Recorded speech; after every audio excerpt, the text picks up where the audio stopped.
여러분 안녕하십니까? 가장 빠른 종합 뉴스큐 시작합니다. 네, 국회 인사청문회가 증인 채택 등에 대한 이견으로 무산 위기에 놓인 가운데 어제 조국 후보자가 기자간담회 형식을 통해서 정면 돌파에 나섰고 한국당은 오늘 맞불 기자회견을 열고 있습니다. 자, 이런 상황에서 방금 전 들어온 속보를 보면 이렇게 청와대가 잠시 뒤 4시 10분에 한 10분 뒤네요. 청문 보고서 재송부 요청 관련한 발표를 할 것이다. 이런 속보가 들어왔습니다.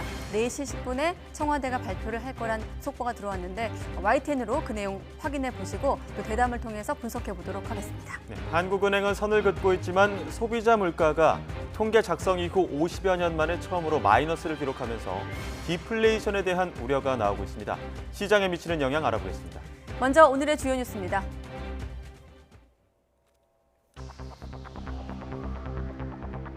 조국 법무장관 후보자의 기자간담회가 끝난 오늘 검찰이 조 후보자 의혹과 관련한 수사에 더욱 속도를 내고 있습니다. 조 후보 부인의 대학연구실과 한국국제협력재단을 압수수색하고 딸을 논문 제1처자로 올린 단국대 교수를 소환해 조사하고 있습니다. 동남아 순방 중인 문재인 대통령이 곧 조국 법무부 장관 후보자에 대한 인사청문 보고서 재송부 요청을 할 계획입니다. 재송부 기한은 오늘부터 열흘 이내로 정할 수 있는데 현재로서는 문 대통령이 사흘 정도 기간을 준 뒤 오는 6일 귀국 직후 임명할 것이라는 전망이 유력합니다. 자유한국당은 오늘 조국 후보가 기자간담회를 열었던 곳에서 맞대응 간담회를 열고 조국 후보 비판의 목소리를 높였습니다. 나경원 원내대표 주재로 열린 오늘 간담회에서 이른바 조국 검증팀 의원들은 어제 조 후보의 진술을 사안별로 언급하며 거짓이라고 주장했습니다. 지난달 소비자 물가 상승률이 1년 전보다 오히려 마이너스를 기록해 1965년 관련 통계 작성 이후 초유의 현상을 보였습니다. 저물가 상황이 지속하는 디플레이션이라는 우려가 나오는데 정부는 농산물과 유가 등 일부 품목에 따른 현상이라며 디플레이션은 아니라고 선을 그었습니다. 전쟁을 일으켜 독도를 되찾자는 망언을 한 일본 의원에 대해 아사히와 도쿄신문 등 자국 언론들도 비판을 쏟아내고 있습니다. 이런 가운데 주일 한국대사관에 총탄과 함께 한국인을 노린다는 협박 편지가 배달돼 일본 내 혐한 분위기를 드러냈습니다. 가을 장마의 영향으로 오늘 오후부터 모레까지 수도권을 비롯한 중서부 지방에 300mm가 넘는 폭우가 예상됩니다. 주 후반에는 13호 태풍 링링의 영향으로 전국에 비바람이 몰아치는데 특히 수도권과 호남 지방이 큰 영향을 받을 것으로 보입니다. 네, 청와대 속보는 잠시 뒤에 바로 알아보도록 하고 먼저 국회로 가보겠습니다. 이 시각 현재 국회에선 자유한국당이 조국 후보자 기자간담회 내용을 반박하기 위한 이른바 맞불 기자간담회를 열고 있습니다. 네, 대통령의 인사청문 보고서 재송부 요청이 임박한 가운데 인사청문회 개최 여부를 놓고 여야의 팽팽한 공방소 계속되고 있습니다. 국회 연결합니다. 차정윤 기자. 네, 국회입니다. 네, 한국당 기자간담회 지금도 진행 중입니까? 네, 그렇습니다. 자유한국당은 오늘 오후 2시부터 조국 후보자의 어제 해명을 팩트체크 형식으로 반박하는 맞불 간담회를 진행 중입니다. 간담회에서 한국당 주광덕 의원은 조 후보자 딸의 외고 재학 시절 성적을 공개하면서 영어 작문과 독해 점수가 상당히 하위 등급이라면서 전문적인 의학 논문을 번역할 수준에 미치지 못했다고 주장했습니다. 한국당 곽상도 의원도 조국 후보자 딸이 부산대 의전원 합격 당시 서울대에 냈던 휴학계에 병원 이름도 병명도 발행 날짜도 없는 허위 진단서를 낸 것으로 의심된다고 지적했습니다. 한국당 나경원 원내대표는 조 후보자가 온갖 장황한 변명과 감선팔이를 반복했다고 비판했는데요. 나 원내대표의 말 들어보시겠습니다. 논문 제1 저자가 될 만큼 열심히 했다. 나는 코링크 PE도 사모펀드 투자처도 몰랐다. 이 뻔뻔한 거짓의 실체를 분명히 짚어드리겠습니다. 반면 여당인 더불어민주당은 최소한 해명이나 소명의 자리로서 의미가 있었다고 평가했습니다. 이인영 원내대표는 조 후보자가 무제한 기자간담회를 통해 많은 의혹과 관련해 수상히 해명했다면서 해명이 진실했는지는 국민이 판단할 것이라고 말했습니다. 또 한국당의 반박성 기자간담회에 대해서는 인내하며 지켜보겠다면서 정치 공세만 반복하지 않기를 바란다고 덧붙이기도 했습니다. 이인영 원내대표의 말 들어보시겠습니다. 민주당은 적지 않은 의혹들이 해소되었다고 판단하고 국민의 눈높이에 따라 국민의 판단을 구하겠습니다. 네, 바른미래당 오신환 원내대표도 셀프 청문회라는 헌정사상 초유의 일이 벌어졌다면서 국민이 반대하는 범죄 피의자를 장관에 앉히겠다는 임명 강행 시나리오에 따른 국회 폭거라고 주장하며 적극 반발했습니다. 네, 이제 곧 있으면 대통령이 기한을 정해서 국회에 인사청문 경과 보고서를 보내달라고 요청할 텐데 조국 후보자에 대한 국회 인사청문회 아직도 열릴 가능성이 있는 겁니까? 네, 아직까지는 불투명하다고 볼 수 있겠습니다. 앞서 자유한국당의 요청으로 오늘 오전 10시 국회 법제사법위원회의 전체 회의가 소집됐지만 결국 파행됐습니다. 여야 법사위 간사간 회동도 뚜렷한 결론을 내리지 못한 채 끝났는데요. 더불어민주당 법사위 간사인 송기현 의원은 여야 합의가 되면 오늘이라도 인사청문회를 열 수 있다면서도 일단 청와대에서 재송부 요청이 오면 다시 협의하겠다고 말했습니다. 법사위원장인 한국당 여상규 의원은 인사청문회 관련 논의를 계속하기 위해 오늘 회의를 소집했다면서 증인에 대한 5일간의 소환 기간을 두고 인사청문회를 열어야 한다고 요구했습니다. 여야는 오늘 청와대로부터 재송부 기한이 정해지면 늦게라도 전체 회의를 열기로 했는데요. 앞서 야당에서는 가족 증인 채택 요구를 철회한 만큼 인사청문 개최에 대한 극적인 합의가 이뤄질 수 있을지 주목되고 있습니다. 지금까지 국회에서 전해드렸습니다. 네, 동남아시아 3개국을 순방 중인 문재인 대통령이 오늘 중으로 조국 후보자에 대한 인사청문 보고서 재송부 요청을 잠시 뒤에 발표할 계획입니다. 네, 재송부 요청 기한에 따라 조국 후보자 법무부 장관 임명 시기도 결정됩니다. 취재기자 연결합니다. 신호 기자. 네, 청와대입니다. 네, 아마도 신호 기자와 전화를 끊고 나면 몇 분 뒤에 이제 발표를 할 텐데 소통 수석이 할 예정이죠. 어떤 내용이 좀 포함됐는지 알려지고 있습니까? 예, 방금 청와대가 오늘 조국 후보자 청문 보고서 재송부 요청 관련 발표 일정을 예고했습니다. 방금 말씀하신 대로 4시 10분에 이제 청와대 춘추관 브리핑룸에서 이루어지고요. 어제 오늘 청문회가 무산됐고 조국 후보자가 어제 11시간에 걸친 국회 기자간담회를 가졌지 않습니까? 이 청와대가 지난주에 이 조 후보자에 대한 청문 보고서 재송부 요청은 이 3일 아침에 결정된다고 했기 때문에 오늘 오전 중으로 이 문 대통령의 재가가 있을 것으로 예상했는데 절차가 다소 지연됐습니다. 이 문 대통령은 오늘 아침 태국에서 미얀마로 이동했고 잠시 뒤부터 공식 일정에 돌입합니다. 이 청와대는 재송부 요청이 오늘 이루어질 것이라고 설명했고 저녁 무렵에 결재가 이루어질 것이라는 예상도 있었는데 그리 늦지 않은 시간에 발표가 확정됐습니다. 네, 재송부 요청 시한을 며칠로 잡을지도 관심인데 어떤 예상들이 나오고 있습니까? 네, 이 재송부 요청 시한은 결국 조국 후보자 법무부 장관 임명 시기와 맞물리기 때문에 가장 큰 관심입니다. 이 대통령이 재송부 요청 시한을 열흘 이내로 정해서 이 국회에 통지하고 그 기간이 지나면 장관 후보자를 장관으로 임명할 수 있기 때문입니다. 이 강기정 청와대 정무수석은 오늘 라디오 방송에 출연해서 조국 법무부 장관 후보자에 대한 청문 보고서 재송부 요청과 관련해 시한을 막연히 길게 줄 수도 없는 곤란함이 있다고 언급했습니다. 이 어제 조국 후보자의 기자간담회에 대한 청와대 내부의 긍정적인 평가와 그리고 야당의 반응, 또 국민 여론 등이 종합적으로 문 대통령에게 보고가 됐을 텐데요. 여권 내부에서는 문 대통령이 송부 시한을 오늘을 포함해서 사흘 정도 주고 이 순방지인 라오스에서나 오는 6일 귀국 직후에 조국 후보자를 법무부 장관에 임명하는 방안이 유력하게 거론되었습니다. 하지만 야당에서 임명 강행에 대한 이 강력한 반대 의사를 밝히고 있다는 점이 변수입니다. 이런 분위기를 반영해서 재송부 요청 시한을 나흘이나 닷새 정도로 줄 경우 이번 주 안에 국회가 청문회 일정을 다시 합의할 가능성도 있습니다. 나흘로 정할 경우에는 청문회를 열더라도 이 증인 신청은 닷새 전에 통보해야 하기 때문에 증인 신청을 못합니다. 이 조 후보자의 법무부 장관 임명 시기는 이렇게 나흘이나 닷새로 정해질 경우에는 다음 주 초인 8일이나 9일이 될 가능성도 있습니다. 지금까지 청와대에서 YTN 신호입니다.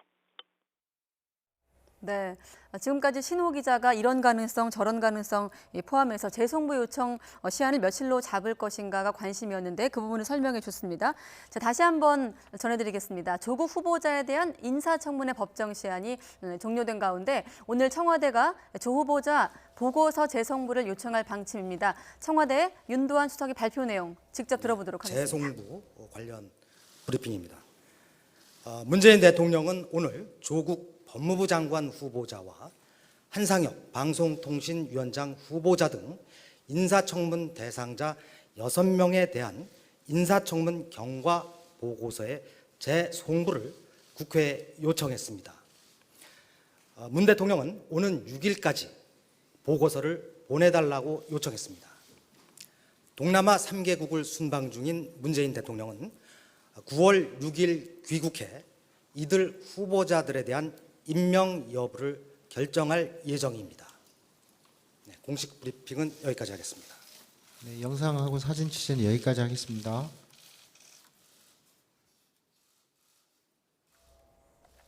네, 윤두한 수석이 청문 보고서 재송부 요청과 관련된 발표를 했습니다. 좀 더 정리가 되는 내용 사실 중요하기 때문에 한번 정리할 필요가 있는데 문재인 대통령 6일까지 인사청문 보고서를 재송부 요청을 할 것이란 윤 수석의 발표가 있었습니다. 오늘이 3일이니까 3, 4, 5, 6 오늘을 포함해서 3, 4, 5, 6 나흘을 준 것인지 좀 확인할 필요가 있는데 일단은 6일까지 인사청문 보고서 재송부를 요청할 것이다. 당초 한 사흘 정도 기한을 줄 것으로 알려졌는데 6일까지 재송부 요청 기한을 줄 것이라는 청와대 발표가 있었습니다. 이렇게 되면 임명을 만약에 강행한다고 하면 장관 임명 날짜도 좀 바뀔 수 있는데요. 이 부분은 현장의 취재기자가 취재가 되는 대로 다시 한번 알려드리도록 하겠습니다.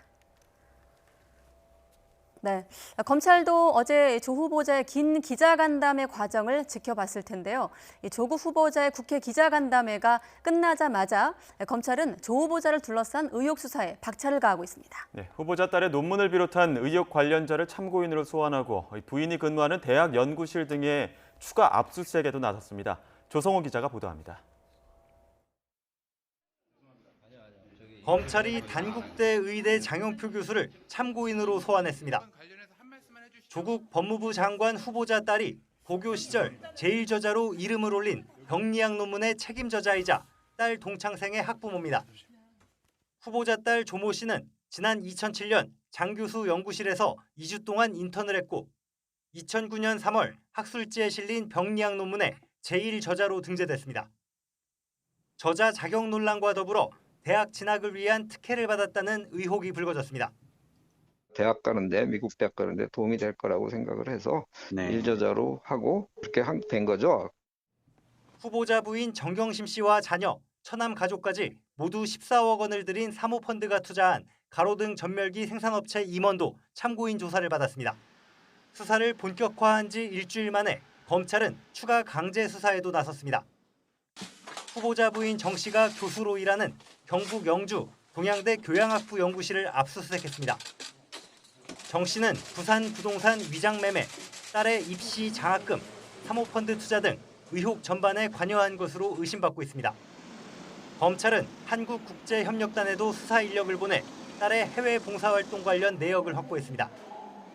이 밖에도 지난 압수수색 과정에서 조 후보자 측의 증거인멸 정황을 포착해 살펴보는 것으로 전해졌습니다.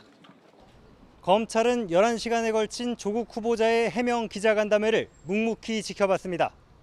사실상 장관 임명만을 남겨둔 상황이지만 검찰은 계획한 일정대로 수사를 진행한다는 방침입니다. YTN 조성호입니다. 네, 앞서 전해드렸던 속보 다시 한번 정리해서 날짜가 들어간 부분이기 때문에 좀 확인이 필요했는데 다시 한번 알려드리도록 하겠습니다. 문재인 대통령이 조국 후보자에 대한 인사청문회 경과 보고서를 국회에 다시 요청을 했습니다.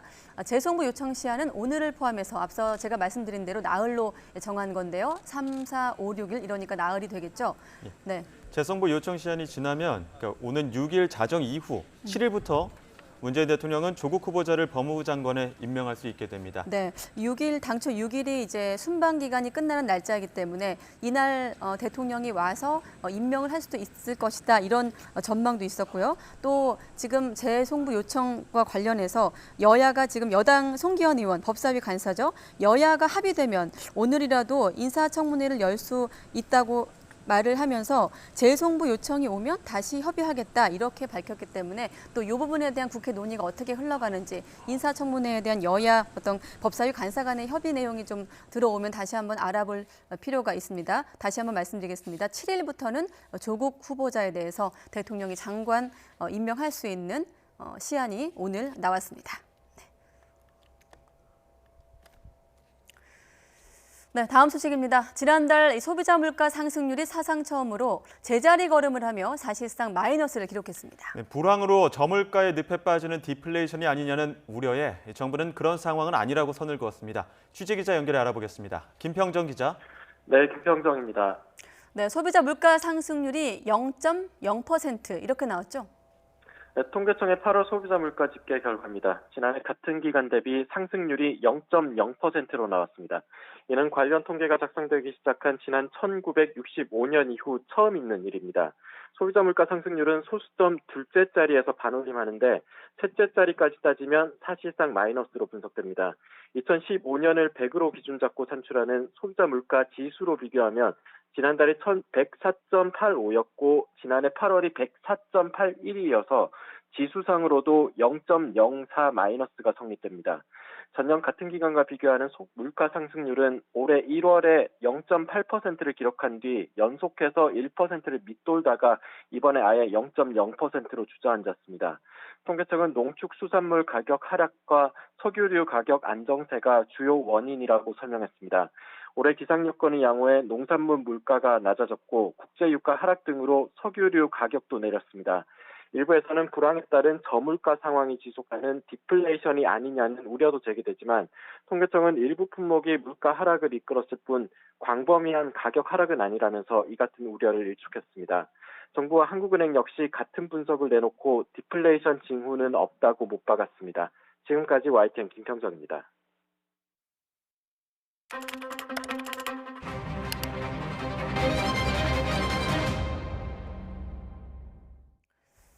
네, 이렇게 한국은행은 선을 긋고 있지만 소비자 물가가 관련 통계 작성 이후 50여 년 만에 처음으로 마이너스를 기록하면서 자연스레 디플레이션에 대한 우려가 나오고 있습니다.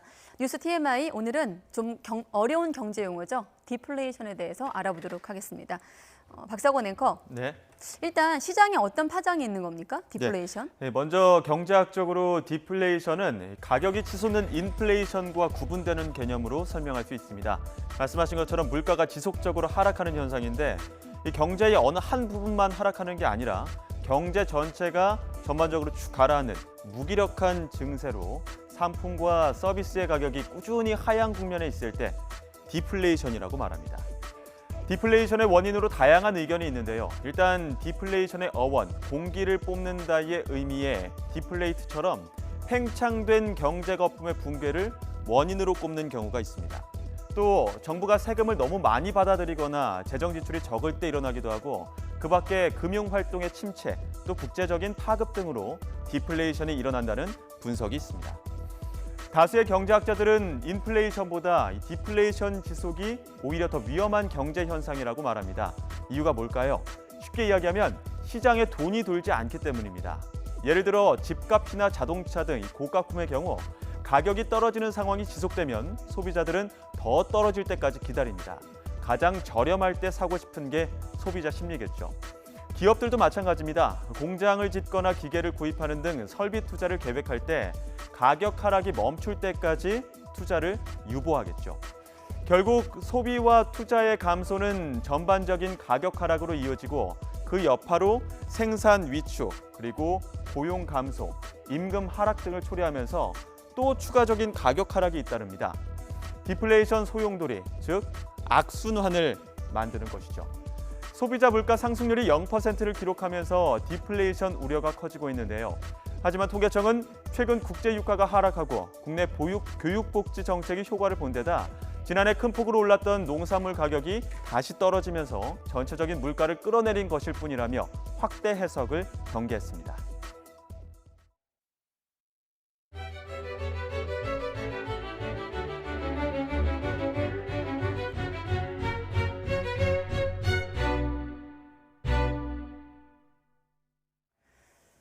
네, 자동차 등록 대수가 늘면서 기존의 7자리 번호판이 바닥이 나서 이렇게 8자리 번호판이 도입돼 보급이 시작이 됐습니다. 번호판만 바꾸면 될까요? 공공건물 대부분이 이 8자리 번호판을 인식할 수 있지만 민간 건물 주차장 카메라의 30%가량이 아직 인식을 하지 못해 업데이트가 시급해 보입니다. 김현우 기자가 취재했습니다.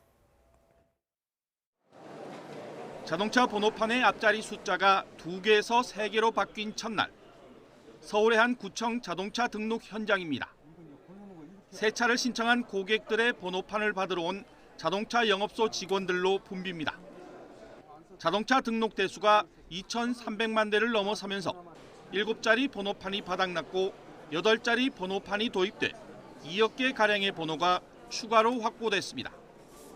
하지만 문제는 주차장 카메라의 8자리 번호판 인식률입니다.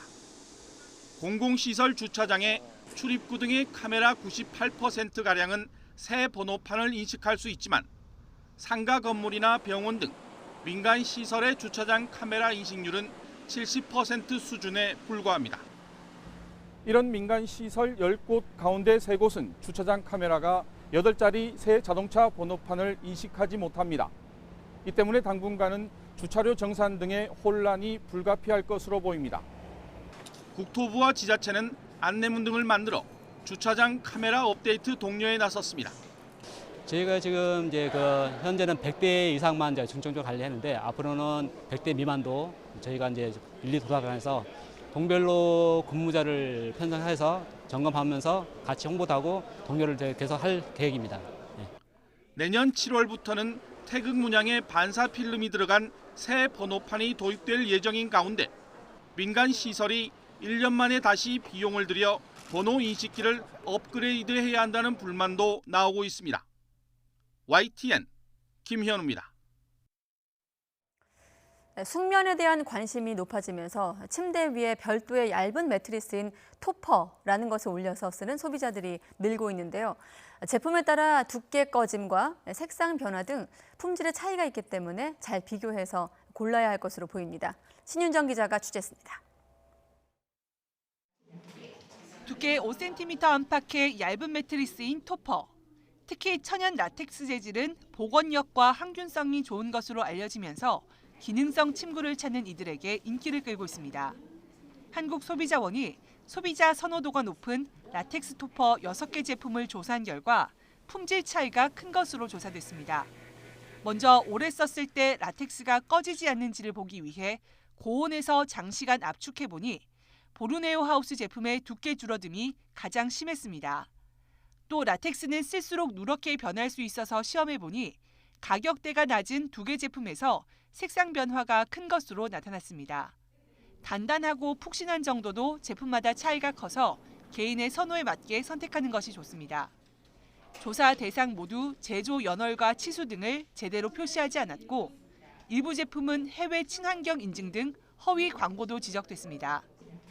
안정성 시험 결과에는 문제가 없었지만 일부 매트리스에서 라돈 검출이 이어지고 있는 만큼 주의가 필요하다고 소비자원은 조언했습니다. 해당 제품은 형태만으로는 일반 매트리스와 구분이 불가능하여 잠이 편한 라텍스 제품을 소지한 소비자는 원한 이에 확인 의뢰한 뒤에 사용하시는 것이 좋겠습니다. 소비자원은 또 라텍스는 열에 약해 직사광선에 노출되거나 전기장판 등에 접촉할 경우 제품 수명이 줄어들거나 화재 위험이 있다고 설명했습니다. YTN 신윤정입니다. 벤투호가 다음 달 평양에서 북한 대표팀과 2022년 월드컵 예선전을 치를 것으로 보입니다. 당장 우리 선수단과 지원 인력이 방북하는 문제를 놓고 남북 협의가 필요한데요. 소강 국면의 남북 관계가 변수가 될지 주목됩니다. 김지선 기자가 보도합니다. 지난 2008년 정권 교체에 이어 발생한 금강산 관광객 피격 사건으로 남북 관계는 급랭했습니다. 그해 봄과 가을 평양에서 예정됐던 남북 간 월드컵 예선전은 모두 불발됐습니다. 북한이 태극기 개양과 애국가 연주가 어렵다며 홈그라운드 경기를 포기한 겁니다. 남북은 얼어붙은 한반도가 아닌 상하이에서 만나 일전을 벌여야 했습니다. 2022년 카타르 월드컵 예선전에서 다시 맞붙게 된 남북 대표팀. 북한이 한미연합훈련을 빌미로 강도 높은 비난을 쏟아내며 이번에도 제3국을 택할 것이란 예상이 나왔지만 빗나갔습니다. 다음 달 15일 평양 김일성 경기장에서 벤투호와 경기를 치른다는 계획을 밝혀온 겁니다. 우리 대표팀과 지원단의 방북 문제와 연습 일정을 놓고 아시아 축구연맹을 통한 남북축구협회 논의가 한창입니다. 응원단이 함께 방북할 경우 정부 차원의 지원도 불가피해 자연스레 남북 당국 간 협의로 이어질 수 있습니다. 정부는 기대 속에서도 신중한 분위기입니다. 북측의 어떤 특별한 반응은 아직 제가 확인을 하지 못했고요. 지금 말씀하신 응원단 문제라든지 그런 부분들을 또 추후에 협의가 가능할 것으로 그렇게 생각하고 있습니다. 북한 당국은 앞서 다음 달 남북 축구 경기 일정에 맞춘 관광 상품을 내놨지만 경기 장소는 바뀔 수도 있다고 공지했습니다. 하노이 회담 결렬 이후 덩달아 멈춰선 남북 관계에 뜻밖의 훈풍이 불지 주목됩니다. YTN 김지선입니다. 미국은 중국 왕이 외교 담당 국무위원 겸 외교부장의 북한 방문에 대해 동맹은 물론 유엔의 상임이사국들과 긴밀히 조율하겠다고 밝혔습니다. 미 국무부 당국자는 현지 시간 2일 왕 위원의 북한 방문에 대한 YTN의 서면 질의에 대해 왕 위원의 북한 방문에 대한 보도를 봤다며 이같이 말했습니다. 이 당국자는 이어 동맹과 파트너들 그리고 중국을 포함한 유엔 안전보장이사회의 다른 상임이사국들과 계속 긴밀히 조율할 것이라고 덧붙였습니다. 네, 가을 장마로 인한 폭우에 이어서 태풍까지 한반도로 북상하고 있습니다. 우선 모레까지 중서부 지방에 300mm가 넘는 폭우가 내리겠고 이후에 주말쯤 13호 태풍 링링이 수도권에 상륙할 것으로 보입니다. 취재기자 연결해서 가을 폭우 또 태풍 전망 함께 들어보겠습니다. 정희용 기자. 네, 기상팀입니다. 네, 태풍까지 올라오고 있는 상황인데 먼저 가을 장마부터 들어보죠. 밤사이에 중부지방도 국지성 호우가 내린다고요? 네, 남해에 머물던 정체 전선이 내륙으로 북상하면서 비가 점차 중부지방으로 확대하고 있습니다. 낮 동안 충청도까지 비가 확산한 가운데 퇴근길 이후에는 서울 등 전국으로 비가 확대할 전망입니다. 이번 비는 모레까지 길게 이어지는 데다 점점 더 강해지겠습니다. 북상하는 13호 태풍 링링으로부터 고온다습한 수증기가 유입되면서 비구름이 더 강화하기 때문인데요. 기상청은 모레까지 중서부 지방에 300mm 이상, 남부에도 150mm가 넘는 집중호우가 쏟아질 것으로 전망했습니다. 네, 일단 모레까지는 비 대비, 폭우 대비해야 될 것 같고 자, 설상가상으로 여기에 주말에는 태풍까지 오고 있습니다. 한반도에 상륙을 하는 겁니까? 네, 그렇습니다. 13호 태풍 링링이 한반도를 향해서 북상하고 있습니다. 지금은 소형급의 약한 태풍이지만 앞으로 중형급의 강한 태풍으로 발달한 채 우리나라에 영향을 줄 것으로 보입니다. 기상청은 태풍이 금요일 밤 제주도 서쪽 해상을 지나 주말 오후쯤 경기 서해안에 상륙할 것으로 내다봤습니다. 이후 수도권을 관통한 뒤에 북한 동해로 이동할 것으로 예상됩니다. 태풍이 이렇게 예상대로 움직인다면 전국이 태풍 직접 영향권에 들게 되는데요. 특히 수도권 등 서쪽 지역은 태풍 진로의 오른쪽 위험 반원에 들어 심각한 비바람 피해가 우려됩니다. 기상청은 가을 장마로 많은 비가 내린 뒤 태풍이 강타하면서 피해가 기하급수적으로 커질 수 있다면서 철저한 대비를 당부했습니다. 지금까지 YTN 정혜윤입니다. 네, 우리는 13호 태풍 링링의 대비를 좀 해야 되겠고 바하마를 강타한 허리케인 도리안이 북상하면서 플로리다 등 미국 남동부 해안 지역엔 주민 대피령이 내려지기도 했습니다. 최고 풍속이 5등급에서 4등급으로 낮아지며 세력이 약화하고 있지만 초강력 폭풍을 동반하고 있어 긴장을 늦출 수 없다고 합니다. 워싱턴 강태욱 특파원이 보도합니다. 카리브의 섬나라 바하마를 쑥대밭으로 만든 초강력 허리케인 도리안. 인구 40만 명에 불과한 곳을 지나가며 13,000여 곳의 보금자리를 파괴했습니다. 이어 미국을 향해 서서히 북진하고 있습니다. 이 때문에 플로리다와 사우스캐롤라이나 등 남동부 해안 지역에서는 대비하느라 여념이 없습니다.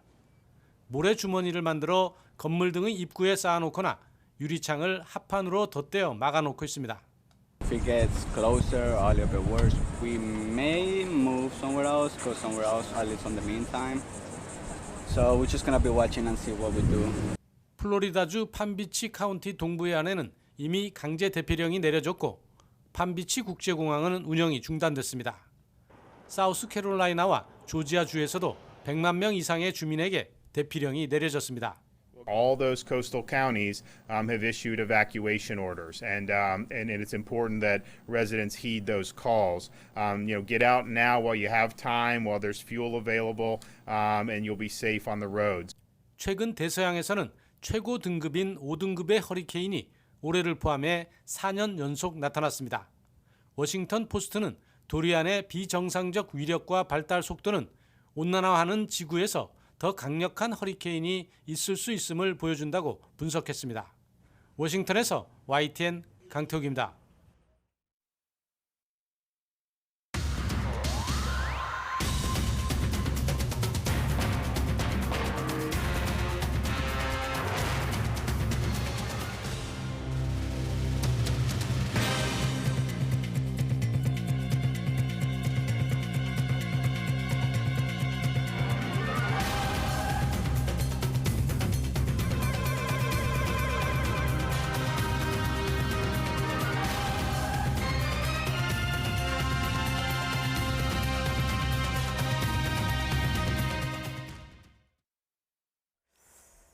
네, 문재인 대통령이 조국 후보자에 대한 인사청문회 경과 보고서를 보내달라고 국회에 다시 요청을 했습니다. 송부 요청 시한은 오늘을 포함해서 6일까지 나흘로 정했는데요. 이 앞서 어제 조국 후보자의 간담회가 있었고 오늘은 한국당이 조국 불가를 외치며 이른바 맞불 간담회를 현재 열고 있는 상황입니다. 지금 상황 분석해 볼 필요가 있겠습니다. 최진 대통령 리더십 연구원장, 또 이상일 전 새누리당 의원 두 분과 함께 알아보도록 하겠습니다. 네, 안녕하십니까? 네, 안녕하십니까? 네. 아마 두 분도 네. 준비하시면서 속보 네. 들으셨을 텐데 일단 요청 시한이 나왔습니다. 오늘을 포함해서 나흘, 당초 대통령이 열흘 정도 이제 기한을 줄 수 있고 한국당은 조금 길게 좀 잡아달라고 했던 거고 그렇죠? 네. 청와대는 좀 어차피 법정 기한을 넘은 것 아니냐 불가하다 이런 입장이었는데 일단 속보가 나왔습니다. 나흘이란 날짜 물리적으로 좀 어떤 시간입니까?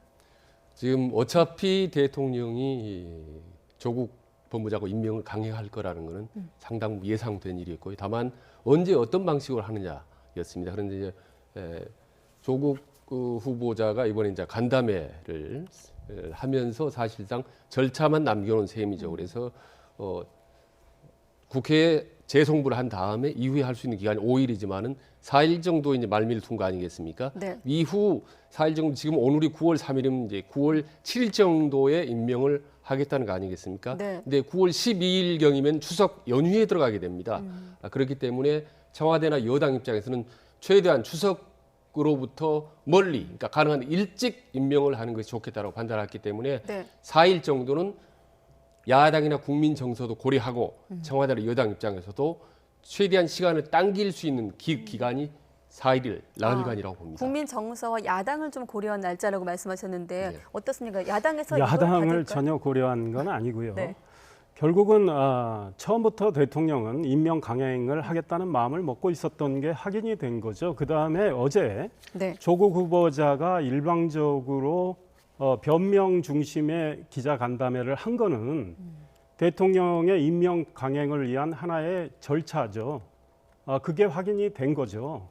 어제 기자들이 조국 후보자가 기자간담회를 하겠다고 하니까 네. 그렇다면 많은 질문도 준비를 해야 되고 그래서 하루 시간을 달라고 했습니다. 왜냐하면 지금 민주당 출입기자 중심의 어제 기자간담회였는데 네. 민주당 기자들이 지금 조국 후보자의 신상과 도덕성에 대해서 깊이 취재를 못한단 말이죠. 네. 저도 기자 출신이지만 언론사는 조국 후보자의 도덕성 문제에 대해서는 별도의 TF를 마련해서 그 TF 기자들이 취재를 하고 있어요. 그럼 민주당 기자들은 어떤 걸 하느냐?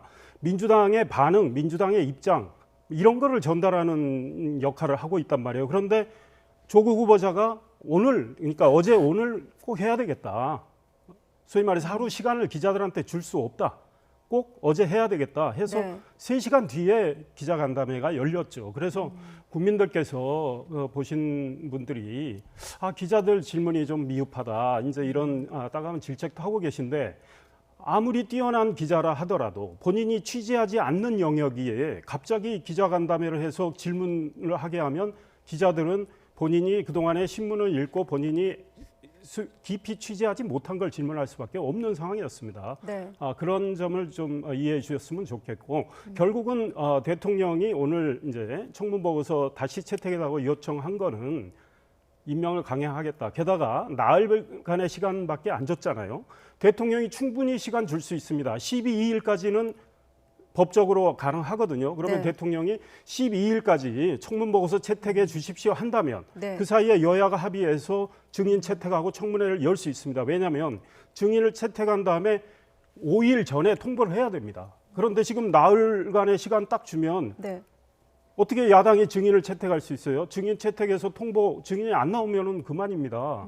그렇기 때문에 청문회를 안 하겠다는 거고 대통령 임명 강행하겠다는 겁니다. 그래서 어제 조국 후보자는 셀프 면죄부 발부하는 그 쇼로 끝난 거예요. 네. 조금 나눠서 볼 필요가 있습니다. 일단은 청와대 입장이 들어왔기 때문에 그 나흘에 관한 얘기를 먼저 좀 해보면 지금 청와대에서 내용이 좀 보강이 됐습니다. 윤두환 수석이 앞서 발표를 했는데 대통령 순방 기간과 겹쳐서 재송부를 나흘로 결정을 했다. 사실 당초 여권에서는 사흘 정도라고 이제 알려졌었는데 왜 하루가 늘었을까 이제 궁금증이 있었는데 순방 기간과 겹쳐서 하루 더 늘려서 당초 알려진 것보다 나흘로 결정을 했고 물리적 그리고 형식적으로 청문회가 가능하다. 여야가 협상을 하면 된다. 이런 입장까지 밝혔거든요. 지금 이전 의원님하고 설명했던 건 좀 다른 부분이 제가 좀 있는데. 말씀드리면 윤도한 국민소통수석은 지금 국민을 속이고 있는 겁니다. 왜? 제가 이미 말씀드렸잖아요. 네. 증인을 채택을 하면은 닷새 전에 채택해서 그러니까 법사위에서 의결을 해야죠. 증인 채택 의결을 한 다음에 증인한테 통보를 해야 됩니다. 닷새간의 시간을 줘야 되는 거죠. 근데 그 부분은 증인이 최대한 협조를 하면 좀 시간을 당길 수도 있다고 하긴 하더라고요. 제가 만약에 증인 채택이 됐는데 예. 이게 이제 나흘 여유를 주고 청문회를 만약에 6일 날 하게 된다면 오늘 채택했다고 쳐요. 6일 날 하게 된다면 제가 6일 날 안 나가도 그만이에요. 그런데 무슨 충분한 이전 기간을 의원님 줬다고 보시기에는 나흘은 이야기하시는. 사실상 청문회를 열 의지가 없어 없다는 보인다. 거죠. 사흘이나 여권에서. 나흘이나 그래서 별 차이가 네. 없는 겁니다. 아니 그 이전에 청와대나 여당은 사실상 청문회 할 의향이 없다는 걸 분명히 밝힌 거나 다름없죠. 일단 증인도 한 명도 하지 않겠다라고 했었고 그리고 이제 조국 후보자가 어떻게 보면 간담회를 일방적으로 강행한 것이나 다름없지 않습니까? 네. 야당의 의향과는 상관없이 그럼 일제는 대통령이 일방적으로 강행하겠다는 그 수순을 밟고 있는 거거든요. 그렇다면 그 이후에 사흘이든 나흘이든 닷새이든 사실은 의미가 없는 거죠. 이미 예고된 거기 때문에. 수순은 그렇게 잡고 있지만 그래도 이렇게 표면적으로 청문회가 가능하다. 여야가 합상을 하라는 어떤 주문 같은 건 어떻게 좀 해석할 수 있을까요? 지금 한국당은 오늘 또 입장을 내고 있고요. 바른미래당, 민주평화당, 또 그 평화당에서 탈당한 대한정치연대, 심지어 정의당조차도 지금 청문회 충분히 할 수 있다. 청문회 일정 잡자 하는 거 아닙니까? 12일 안에까지 하려면. 그래서 청문회 하자는 거예요. 근데 그에 대해서 민주당이 좋습니다. 청문회 하겠습니다. 지금 증인 협의하십시다. 이런 입장은 안 나오고 있잖아요. 그러니까 민주당 안 하겠다는 거고 대통령은 임명 강행하겠다는 건데 이 국민들께서는 다 보고 계십니다. 이 무리한 임명 강행 결국은 대통령한테 큰 부담이 될 거고요. 아마 엄청난 역효과가 일어날 거라고 저는 봅니다. 네, 아무튼 청와대에서 재송부 시한이 나흘로 나왔기 때문에 속보가 있어서 먼저 여쭤봤고 시간 순서대로 다시 한번 이제 조국 후보의 기자간담회 내용 한번 짚어보도록 하겠습니다. 어떻습니까? 좀 의혹들 뭐 사실 11시간 정확히는 10시간 40분 정도 진행된 간담회였는데 어떻게 보셨는지 평가하시는지. 저는 일단 11시간 정도면 충분한 해명을 할 수 있는 시간, 기간은 충분했다고 보고 해명은 이제 불충분했다고 보는 거죠, 사실은. 예. 아마 민주당이나 청와대, 특히 민주당 같은 경우는 해명이 이 정도면 됐다, 충분하다고 얘기를 하지만 제가 생각에는 아마 본인들도 실제로는 불충분하다고 생각하지만 충분하다고 주장을 하겠죠. 지금 조국 청문회가 상당히 별 문제가 없다, 이 정도면 이제 해결됐다라고 주장하는 여권 내부의 길은 두 가지입니다. 하나는 어떻게 해서 문재인 대통령에게 도움이 되기 위해서는 조국 후보자가 반드시 법무장관이 돼야 되고 또 검찰 개혁을 하기 위해서는 적임자다라고 생각하는 사람이 있고 반면에 여권 내부에는 문재인 정부가 도움이 되기 위해서는 조국 후보가 이 정도에서는 사퇴해야 된다. 오히려 검찰 개혁이 아니라 검찰의 개혁이 좌절시킬 수 있다라고 생각하는 양분이 생각이 달라져 있거든요. 그렇기 때문에 그 보는 관점에 따라서 여권 내에서 상당히 이제 견해가 다르고 점점 이 갈등 사실 밖으로 표출될 가능성이 좀 앞으로 점점 있다고 봅니다. 네. 특히 이제 의혹, 가짜뉴스 이렇게 이제 주장하는 부분에 대해서는 지금 여권 내부에서도 해명해야 될 강론적으로 부르기가 너무나 미파다 이런 부분들이 많거든요. 사실 이거는 이제 밖으로 표출을 못하고 있지만 내부적으로는 지금 여권 내부 이런 갈등이 있어서 앞으로 이런 부분들이 저는 대통령에게 오히려 상당히 좀 부담이 될 수도 있다라고 저는 우려를 합니다. 네. 제가 문자 한번 쓸게요. 그 셰익스피어가 희곡 존 왕이라는 희곡을 썼어요. 네. 킹 존이라고 해서 영국의 최악의 왕입니다. 전쟁은 많이 했는데 매번 져가지고 영토를 많이 잃고 그 전쟁하면서 국민들한테 중과세해서 국민들을 아주 괴롭힌 왕이란 말이에요. 그래서 별명이 땅을 잃은 왕, 실지 왕이라고 그렇습니다. 영어로 존 랭랜드라는 별명이 붙었는데 네. 거기 그 희곡에서 뭐라고 그러냐면요. 잘못은 변명으로 인해서 더욱 눈에 띄게 된다. 어제 조국 후보자가 딱 그 꼴이에요. 구차한 변명을 반복적으로 이야기를 했습니다. 제가 주변을 잘 살피지 못한 불찰이 있었습니다. 그러나 사실관계에 대해서 저는 거의 모릅니다. 관여하지 않았습니다. 이걸로 일관했어요. 그러면 그거를 국민이 납득을 하겠습니까? 우리 최 원장님 잘 지적하셨지만 의혹이 전혀 해소가 안 됐고 오히려 조국 후보자에 대한 그 잘못, 소위 불법에 대한 의혹 이것들이 더 부각이 됐다. 이런 가운데 그것을 충분히 소명이 됐다고 주장하는 청와대와 민주당 좀 어이가 없죠. 네. 아니 조국 후보자가 아니라고 하면 그만인데 믿어라 이 뜻 아닙니까? 조국 후보자가 모른다고 하는데 그거 믿어라 이 뜻이에요. 네. 그 옛날에 과거 집권 세력 중에서 그런 이야기 했습니다. 아니라고 하는데 왜 안 믿느냐? 똑같은 건데 네. 정말 우리 국민들이 아주 날카롭게 냉철하게 이걸 지켜보고 있다고 생각합니다. 그래서 오늘 반응들을 보면요. 심지어 조국 후보자가 몸 담았던 참여연대에 공익인권센터 소장님, 변호사인데 그 사모펀드 전혀 조국 후보자 해명이 이해가 안 된다. 이거는 가족 펀드이기 때문에 간접 투자를 빙자한 직접 투자일 수도 있다. 저도 그렇게 보고 있습니다. 네. 그래서 이 뭐 사모펀드뿐 아니고 장학금에 대해서도 우리 청년들이 납득을 하겠습니까? 아니 그 많은 장학금을 받았는데 아버지는 몰랐다고 그러고 네. 뒤늦게 알아서 반납하려고 했는데 장학회 측에서 서울대 동창회 장학회 측에서 받지를 않는다고 한다. 근데 언론 취재에 따르면 그 장학회에 물어봤더니 휴학을 하면 통상 장학금 반납하고 복학할 때 다시 준다. 장학금 충분히 반납받을 수 있다. 이런 거 아닙니까? 그래서 조국 후보자 정말 어제 정직하지 못했다. 이런 생각이 들고 본인의 의혹은 더욱 커졌다. 그래서 본인의 이 자격 없음이 더욱 확인됐다. 저는 이런 생각합니다. 네, 두 분 다 좀 어제 기자간담회, 조국 후보자의 기자간담회 비판적이고 또 의혹 해소가 되지 않았다고 하셨기 때문에 제가 추가적으로 하나만 질문드리면 사실 이 어제 기자간담회는 청문회가 열리지 않았기 때문에 후보자가 자청해서 열린 기자간담회 아니겠습니까? 청문회가 열리지 않고 무산됐기 때문에 열린다는 어떤 그런 측면에서 본다면 어떤 좀 역할을 했다고 보십니까? 간담회. 만약에 조국 후보가 이번에 이제 기자간담회로만 끝나버렸다면 본인의 이제 소기의 목표는 달성할 수 있었을 겁니다. 왜냐하면 답변 자체가 전체적으로 좀 총론적인 답변이었거든요. 죄송하다, 송구하다, 질책을 새겨 듣겠다 뭐 이런 얘기였고 가족 부분에 대해서는 불철저했다라는 부분들 그리고 강남 좌파였다라는 부분 이런 상당히 곤혹스러운 부분까지도 본인이 인정을 하고 좀 낮은 자세로 보였었죠. 그래서 여기서 끝나버렸으면 좋겠지만 이후에 바로 자유한국당이 이제 반박하는 기자간담회를 가졌지 않습니까? 지금 열고 있는 것 같아요. 지금도 안 끝난 것 같은데. 예. 지금도 이제 자유한국당은 총론이 아니라 강론적 질문을 한 거 아니겠습니까? 제1여자 문제 같은 경우 구체적으로 영어 실력의 문제, 논란의 문제라든지 장학금의 문제라든지 구체적으로 사모펀드를 어떻게 1년에 한두 번 온 사람한테 74억으로 투자할 수 있겠냐라는 강론적인 부분의 질문을 이제 조목조목해서 공격을 가하고 있기 때문에 그런데 원장님 이건 어떻습니까? 지금 국민들 입장에선 조국 후보가 간담회를 열고 두 분께 같이 질문을 드리겠습니다만 조국 후보는 간담회를 열고 여기에 또 한국당, 야당인 한국당은 맞불 기자회견을 열고 있는데 이럴 바에는 그냥 청문회를 열어서 각자 입장 듣는 게 낫지 않겠느냐라는 또 시각도 있을 수 있거든요. 결국은 그런 생각이 들죠. 제가 보면은 오히려 조국 후보가 좀 손해나는 그런 게임을 하지 않나 싶어요. 오히려 이틀 동안 좀 오히려 그 청문회를 했으면 본인이 직접 해명을 하고 또 여야 간의 공방을 펼치면서 넘어갈 수도 있었지만 별도로 따로 하는 바람에 자유한국당으로서는 마음껏 조목조목 이제 공격을 하게 되고. 자유한국당의 대응은 어떻게 보세요? 네.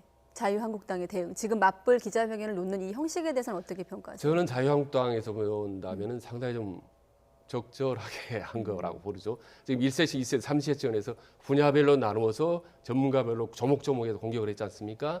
이걸 아주 시간에 거의 구애받지 않고 충분하게 반발하고 조목조목 강론적으로 비판하고 지적을 해내는 이 부분에 대해서 과연 또다시 조국 후보가 이 부분에 대해 재반박을 할 수 있을 것인지, 한다 하더라도 이 많은 부분에 대해서 어떻게 조목조목 다시 반격을 할 수 있을 것인지, 그런 점에서 본다면 결국은 이렇게 별도로 한 게 조국 후보에게는 불리할 수도 있었다. 어제 민주당은 굉장히 오판한 겁니다. 왜냐하면 오전에 법사위가 열렸잖아요. 그러니까 한국당에서 좋다. 토론하고 온다고 가족은 빼겠다. 사실은요. 다른 후보자 장관 청문회 할 때 가족 증인 채택 거의 안 합니다. 저도 기자로서 오랫동안 봤는데. 왜냐?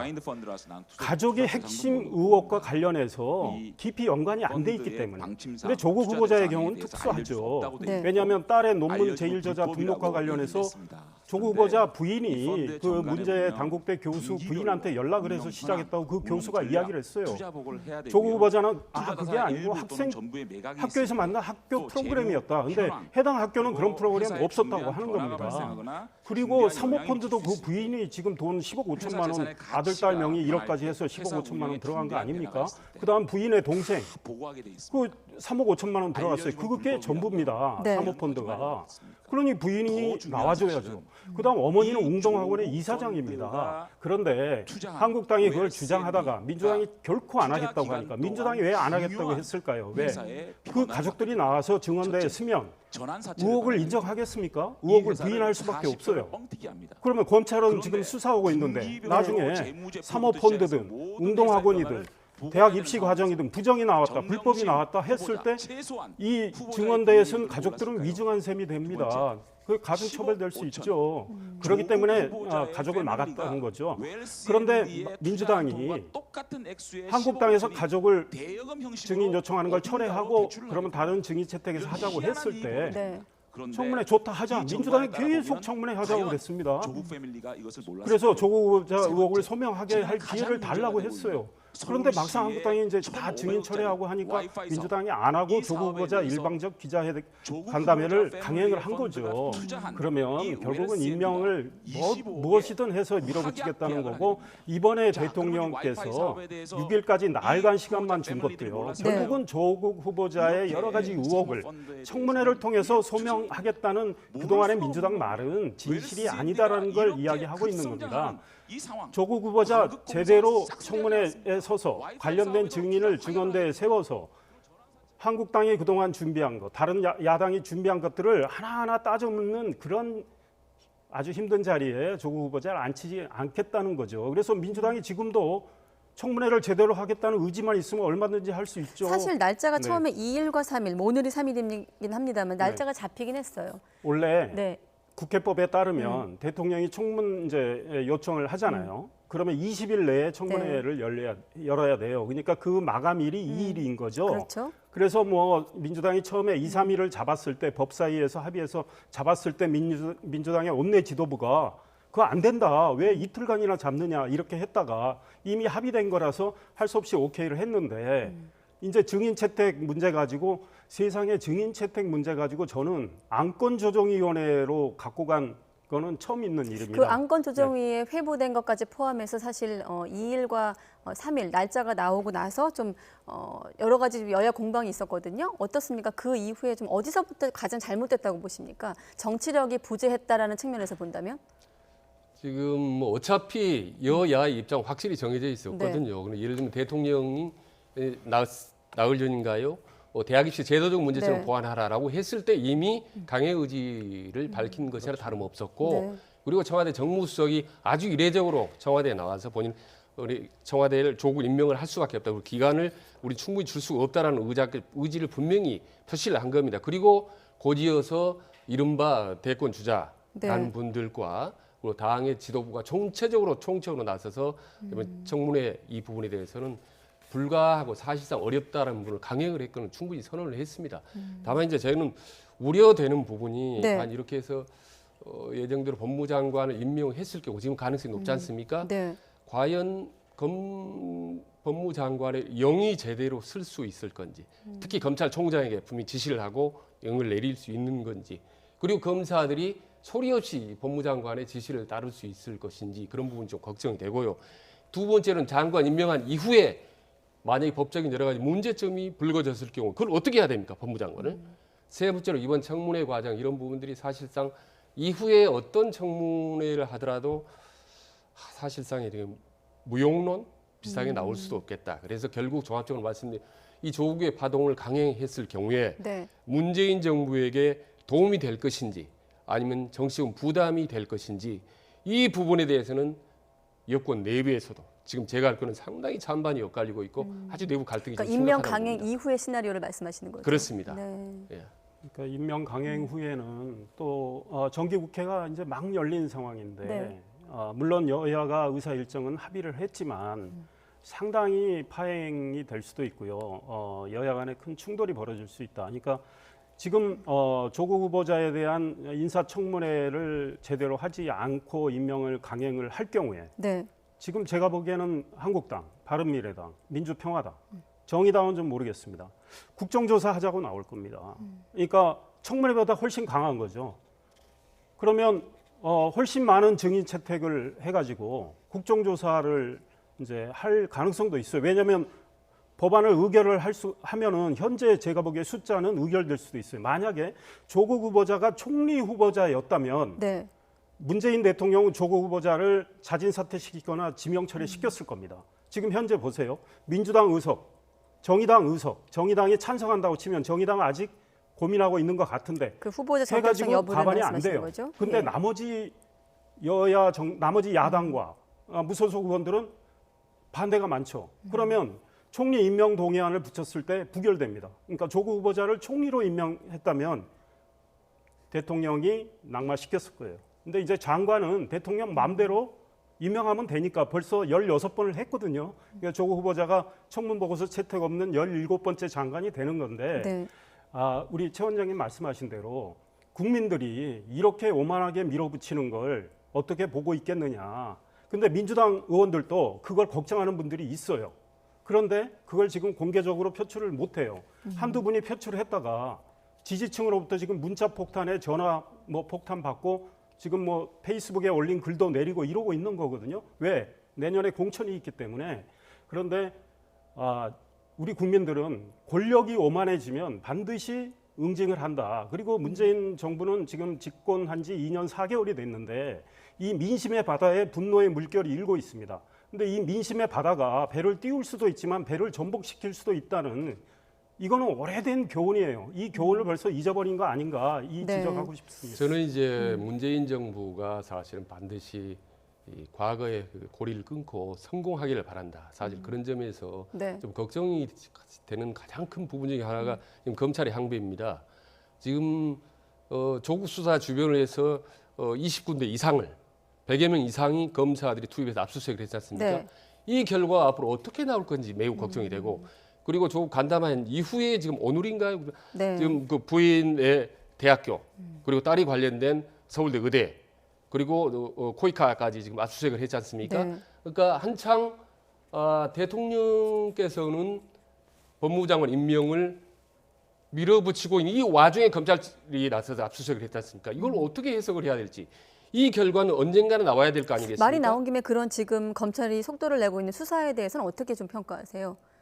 기자간담회 직후 바로 부인의 사무실을 압수수색하는가 하면 또 단국대 교수죠. 참고인을 소환하기도 했거든요. 예. 지금 발빠른 어떤 검찰의 대응은 어떻게 보십니까? 이 부분에 대해서 이제 많은 국민들이 혼란스러워하고 있고 이를테면 이제 평론가들이나 이런 분들 만나보면요. 네. 얘기를 들어보면 반반으로 나눠집니다. 하나는 이거는 일종의 항명 비슷하게 예, 윤석열 검찰총장 체제가 이를테면 일방적으로 치고 들어간 거라. 이거 그리고 반대로 오히려 또 다른 의견들은 이게 짜고 치는 고스톱이 아니냐라고 이제 의혹의 눈치를 네. 보고 있거든요. 야권이나 이런 쪽에는요. 그런데 이게 어떤 결과를 나오더라도 그러니까 혐의 없음 나오는 혐의 있음으로 나오든 이것은 큰 부담이 되고 있거든요. 그래서 앞으로 저는 이 부분이 여권, 특히 대통령이나 청와대에 큰 부담을 줄 수 있다는 점에서 아주 저는 걱정스럽게 저는 지켜보고 있는 부분입니다. 네. 저는 그 대통령이 윤석열 검찰총장을 임명하면서 임명장 주면서 살아있는 권력, 특히 더 아주 수사를 철저히 해달라. 만약에 문제가 있다면 이런 말씀하셨죠. 윤석열 검찰총장도 청문보고서 채택 없이 대통령이 임명 강행했습니다. 가장 훌륭한 검찰총장이라고 해서 그랬는데 윤석열 검찰총장이 수사에 들어가니까 지금 민주당과 청와대 반응이 어땠습니까? 정무수석은 윤석열 검찰총장 피의사실 누설죄로 처벌하라는 그 SNS 글에 좋아요 누르고 민주당은 검찰을 엄청 압박을 했습니다. 그런 가운데 수사가 이루어지고 있는데 저는 검찰이 일단은 상당한 의지를 갖고 수사를 하고 있다고 봅니다. 그러나 네. 제가 보기에 아쉬운 점이 있어요. 오늘 조국 후보자 부인이 있는 그 대학 연구실을 압수수색했습니다. 네. 사실 있잖아요. 첫날 한꺼번에 그때 20여 건 넘는 것 했을 때 그때 들어갔어야 됩니다. 그런데 충분한 시간이 있었어요. 그 이후에 뭐 조국 후보자 부인이 그걸 본인도 압수수색 당할 것을 만약에 예상했다면 이게 가정입니다. 증거를 인멸할 수도 있는 시간이 있었습니다. 그런데 뭐 저는 오늘이라도 들어가서 다행이라고 생각하는데 네. 지금 조국 후보자의 자택, 조국 후보자 본인의 휴대폰, 부인의 휴대폰, 딸의 휴대폰 이거는 지금 압수수색 안 하고 있습니다. 그래서 정말 검찰이 성역 없는 수사, 대통령 말씀대로 살아있는 권력에 대한 철저한 수사를 제대로 할 의지가 있다면 조국 후보자 자택도 압수수색을 해야 된다. 오히려 수사의 이런 범위를 이야기를 좀 하고 있고요. 이제 검찰 말씀이시고요. 수사에 대해서는 저희들이 이제 냉철히 지켜봐야 됩니다. 그래서 네. 지금은 특검을 이야기할 때는 아닙니다. 검찰 수사 결과가 나오고 미흡하다면 특검을 야당이 이야기할 수 있는데 네. 야당 입장에서는 국회에서는 국정조사는 따로 할 수 있죠. 국정조사를 할 수 있고 대통령 장관 임명 강행을 말씀하시는 한다면 거죠? 예. 야당은 해임 건의안을 낼 수도 있습니다. 왜냐하면 지금 도덕적으로 많은 문제가 있어서 사실은 법무장관 자격이 없다고 야당은 보고 있는 거에다가 조국 후보자 스스로 과거에 조윤선 여성부 장관이 수사 대상에 올랐을 때 무슨 염치로 그 자리에 앉아 있느냐고 썼던 분이에요. 같은 맥락에서 본인도 자리 내려놓고 자연인으로 알겠습니다. 수사를 받아야 되는데 장관을 굳이 하겠다면 야당은 해임 건의안 낼 수도 있죠. 네, 이 이제 부분은 지켜봐야죠. 어떻습니까? 어제 기자회견에서 조 후보자 가족 관련 수사 보고를 받지 않겠다고 밝혔거든요. 이 부분에 대해서 어떻게 평가하세요? 그거를 참 실질적으로 그게 가능한지 모르겠습니다. 오늘 오후에 YTN 그 법조 출입 기자 네. 발로 멘트를 하는 거 보니까 오늘 좀 세구들 검찰이 압수수색하면서 조국 후보자 측이 가족이 광범위하게 증거를 인멸하고 있는 정황이 포착됐다라고 YTN 기자가 멘트를 하더라고요. 네.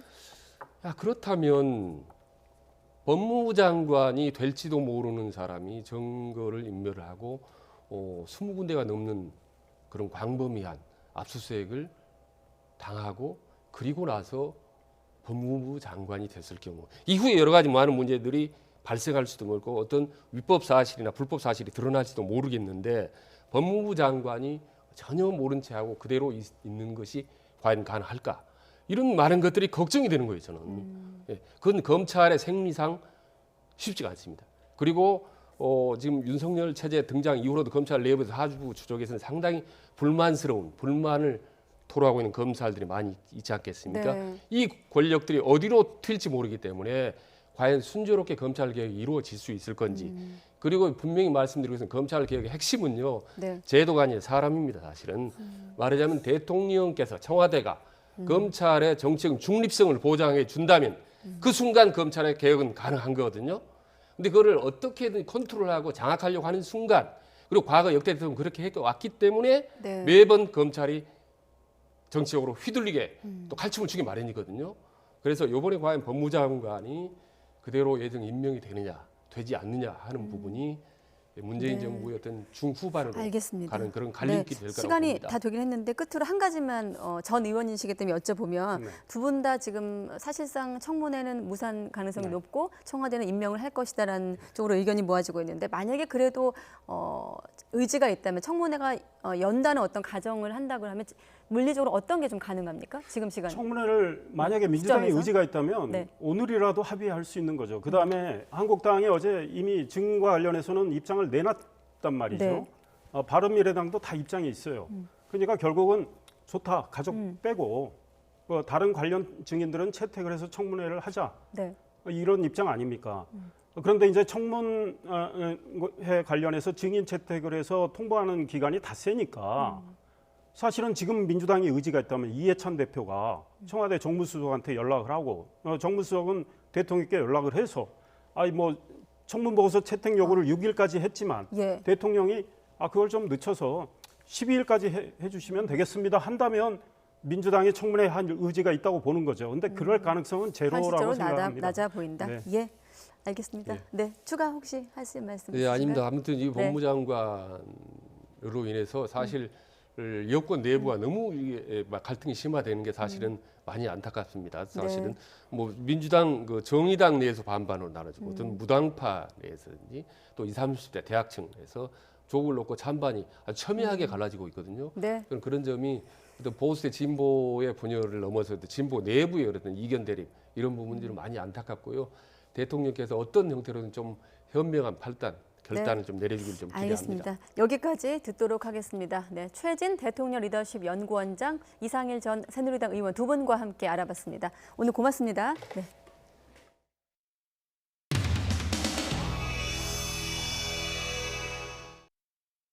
저희가 청문 준비를 하면서 보니까 사적으로, 사생활적으로 이렇게 지적할 수 있는 게 별로 많지 않더라.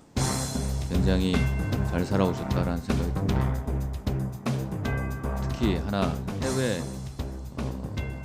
여행이든 뭘 갔을 때 보면은 항상 부모님을 모시고 다녔다라는 것을 제가 기록을 보고 굉장히 효심이 깊으신 분이구나 하는 생각이 들었는데 그 외에 다른 연유가 있어서 그러신 건 아니겠죠?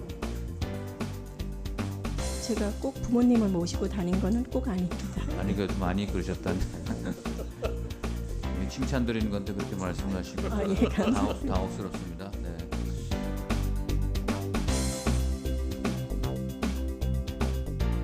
우리 기업들에서는 공정거래위원장을 1층 뭐라고 부르는지 압니까? 그 소위 말하는 저승사자로서 옛날에 암행의사 지금 아직 결혼 안 하셨죠? 우리 한국 사회 아직 앞으로 가장 제일 큰 병폐가 뭐라고 생각하십니까? 뭐가? 지금 현재 우리 대한민국의 미래가요. 저는 가는 곳마다 얘기합니다. 출산율입니다. 우리 후보자 참 정말 훌륭한 분이 그거다 갖췄으면 정말 오늘 정말 100점짜리 후보자다 생각합니다. 앞으로 염두에 두시고 정말 본인의 출세도 좋지만 국가 발전에도 기여해 주시기를 바랍니다. 그리고 우리 공정거래위원장이라는 자리가 어떤 자리인지 대충 아시죠? 네, 책임감을 많이 느끼고 있습니다.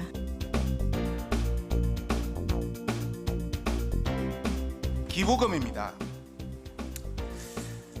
얼마나 양쪽으로 다 기부를 하는지를 한번 체킹을 해보니까 너무 이것을 보니까 정말 좌편향이다. 완전히 좌파 쪽으로 구원을 하시는데 여기에 대해서 어떻게 생각하세요? 이 내용은 제가 한 건 아니고 제 아내가 한 것인데 아내 한 거는 전혀 그럼 몰랐어요? 전혀 몰랐고 이번에 알게 됐습니다. 정말 한심스럽습니다. 아내 하나도 제대로 관리 못하는 사람이 엄청난 R&D 예산이 있고 할 가기부 장관으로 이게 온다는 자체가 잘못된 겁니다. 사퇴하실 생각 없습니까? 예, 아내가 후원금을 어디에 내느냐까지 배우자가 간섭하는 거는 그렇게 좋은 상황은 아니라고 생각합니다. 아내를 관리한다고 얘기를 하셔서 그게 아마 아니 그래서 제가 말씀드리는 거는 아내를 관리한다는 말을 뭐 다른 말로 바꾸시든지 속기록에서 삭제하시는 게 어떤가 제가 제안을 드리는 겁니다. 그냥 박정희 의원님 그냥 그대로 가시는 예? 전체적으로 온도 관리하고 제대로 같이 한다는 점. 그대로 이제 가도록 그렇게 하겠습니다.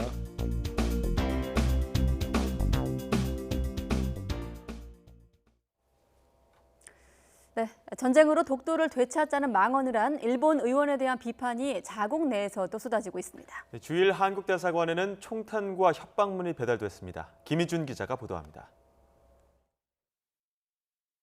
지난주 독도를 전쟁으로 되찾을 수밖에 없다는 망언 트위터를 올린 마루야마 호다카 일본 중의원. 아사히 신문은 사설에서 그가 전쟁 발언을 거듭하며 국회를 모독했다고 규정했습니다.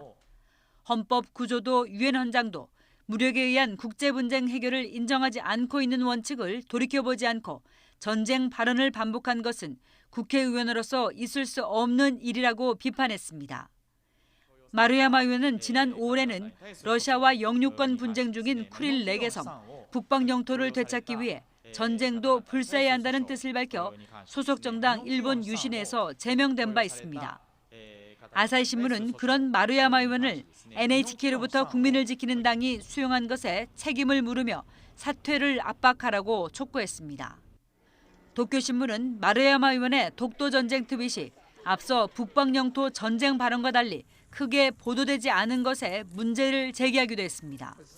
이런 가운데 일본 주재 한국대사관에 총탄과 함께 협박 편지가 배달됐습니다. 수신자는 이수훈 전 주일대사, 발신자 표기는 없었습니다. 소청을 몇 정이나 갖고 있고 한국인을 노린다, 한국인은 나가라는 등의 내용이 적혀 있었습니다. 지난 1일 주일 한국대사관 우편함을 파손한 혐의로 우익단체 간부가 체포되는 등 일본 정치인 망언 속에 혐한 행동도 이어지고 있습니다. YTN 김희준입니다. 한일 갈등이 확산하는 과정에서 한국에 대한 외교적인 무례로 일본 내에서도 비판을 받고 있는 고노다로 외무상이 다음 주 개각에서 교체될 거란 관측이 나오고 있습니다. 극우 성향의 산케이 신문은 다음 주 예정된 개각에서 고노 외무상의 후임으로 모테기 도시미스 경제재생 담당상이 부상하고 있다고 보도했습니다. 마이니치 신문 역시 개각 때 모테기 경제재생 담당상을 외무상 등 중요 강요로 보직 변경시키는 방안이 거론된다고 보도해 외무상 교체 가능성에 무게를 실었습니다.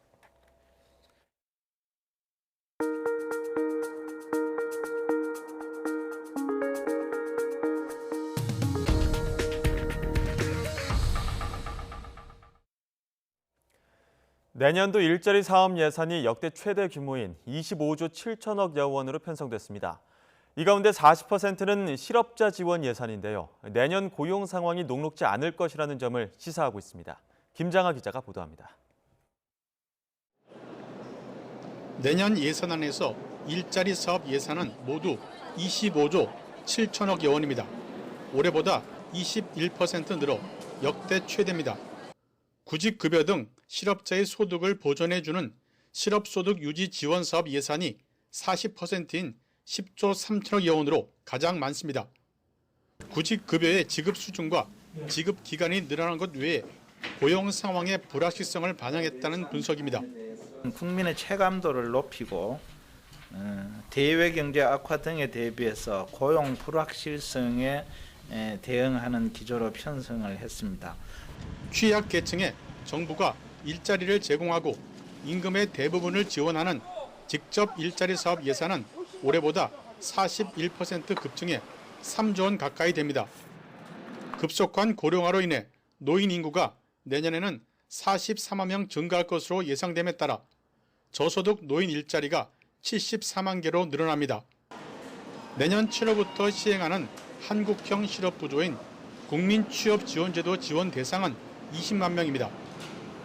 저소득층 청년에게 월 50만 원씩 최장 6개월 동안 주는 청년 구직활동 지원금 대상은 5만 명입니다. 정부는 내년도 일자리 사업 예산 편성에서 성과가 낮거나 중복되는 사업 4개를 폐지하고 유사한 사업 4개는 2개로 통합했습니다. YTN 김장하입니다. 소리를 이용해 무단 침입이나 화재 등을 감지할 수 있는 스마트 센서가 개발됐습니다. 사각지대가 없고 설치 비용까지 저렴해서 한층 보안이 강화될 것으로 보입니다. 이정우 기자가 보도합니다. 사각지대가 있고 소리 감지 기능이 없다는 것은 CCTV의 단점입니다. 국내 연구진이 소리 변화로 외부인 침입이나 화재 등을 감지하는 스마트 센서를 세계 최초로 개발했습니다. 그동안 눈으로만 보안에 신경을 썼다면 이제 귀까지 동원해 환경 변화를 감지하는 센서가 등장한 겁니다.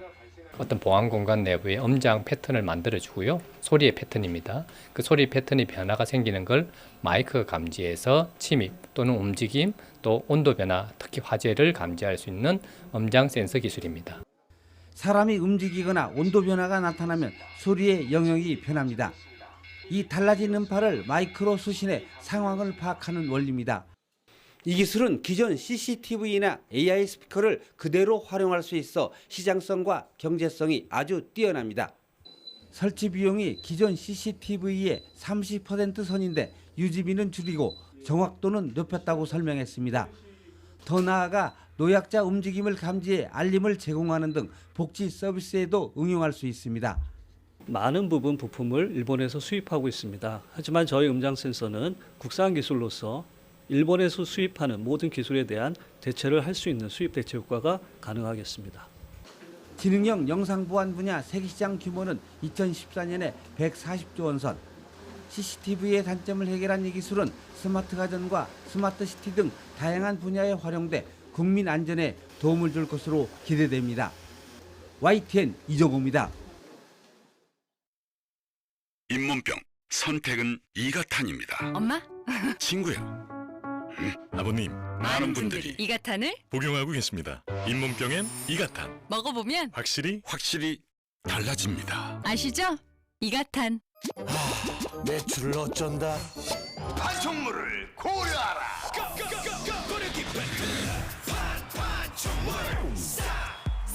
판촉물은 고려 기프트 고려하라.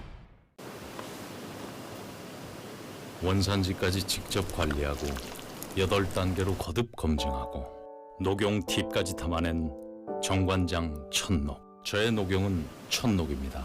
정관장 천녹. 천태만상 인간세상 꽃배달은 싸다구 1854900 고마움을 전하고 싶은 날에는 싸다구 플라워.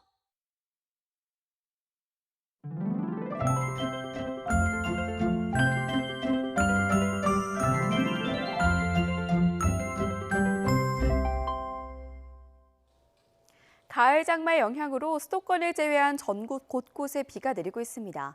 현재 강한 비구름은 제주도와 남해안 지역에 영향을 주고 있습니다. 이 지역에는 시간당 30mm 안팎의 강한 비가 내리고 있는데요. 비구름이 점차 북상하면서 퇴근길 무렵부터 서울에도 비가 내릴 것으로 보입니다. 가을 장마와 더불어 북상 중인 13호 태풍 링링의 앞자리에서 다량의 수증기가 유입되면서 내일 새벽부터 오전 사이 남해안 지역에, 내일 아침부터 모레 사이 중부지방에 집중호우가 쏟아질 것으로 보입니다. 호우 피해 발생하지 않도록 대비해 주시기 바랍니다. 모레까지 중서부 지방의 많은 곳은 최고 300mm 이상의 물폭탄이 쏟아지겠고요.